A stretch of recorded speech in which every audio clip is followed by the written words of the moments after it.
திருமணம் முடிந்த பிறகு நமக்கு நிறைய கமிட்மெண்ட்டுகள், நிறைய பிரச்சனைகள் ஒன்றா வர ஆரம்பிச்சிடும். அது எல்லாத்துக்கும் உள்ளது தான். அது இவங்களுக்கு தான் அவங்களுக்கு தான் கிடையாது, எல்லாத்துக்குமே வரும். எவ்வளோ வசதி இருந்தாலும் சரி, எவ்வளோ வசதி குறைவாக இருந்தாலும் சரி, சின்ன சின்ன பாதிப்புகள் வரத்தான் செய்யும்.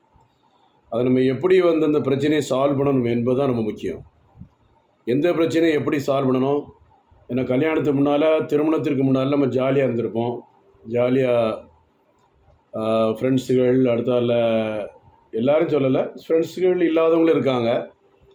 வீடோட சில பேர் வீட்டு உண்டு, காலேஜ் உண்டு, வேலை பார்க்குறவங்க உண்டு, வீடு உண்டு, கோயில் உண்டு, குளம் உண்டு, நிறைய பேர் இருக்காங்க. அப்படி இருக்க போய் ஜாலியாக இருக்கக்கூடியவரும் நிறைய பேர் இருக்கிறாங்க.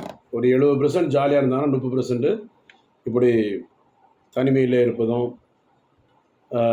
கோயிலுக்கு போகவும், வேலை பார்க்குற இடத்துக்கு போகும். அப்போ ஒரு மனசில் ஒரு குழப்பமான ஒரு சூழ்நிலை ஏற்படுது.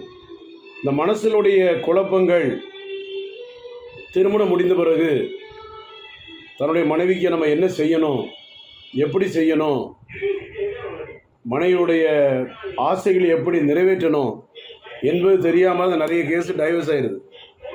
முதல் பாயிண்ட்டு, தாம்பத்திய உறவில் பாதிப்படைந்தால் டைவர்ஸ் ஆகும். ரெண்டாவது அவர்களுடைய தேவைகளை அறிந்து நம்ம செய்யலைன்னா டைவர்ஸ் ஆகும். மூணாவது, நம்ம தவறான பழக்க வழக்கத்தில் திருமணம் முடிந்த பிறகு ஈடுபட்டோம்னா டைவர்ஸ் ஆகும்.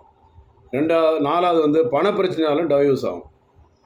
எனக்கு உங்கள் வீட்டிலேருந்து என்ன கொண்டு வந்திருக்க, ஒன்றும் தரலையே அப்படின்னு சொல்லிட்டு அம்மா அப்பா சொல்லி நம்ம அதை பொண்ணு வீட்டில் சொல்லி, அதனால் என்ன ஆகுது, கடைசியில் கருத்து வேறுபாடு ஏற்பட்டு அதனாலே விவாதத்தை ஏற்படுது.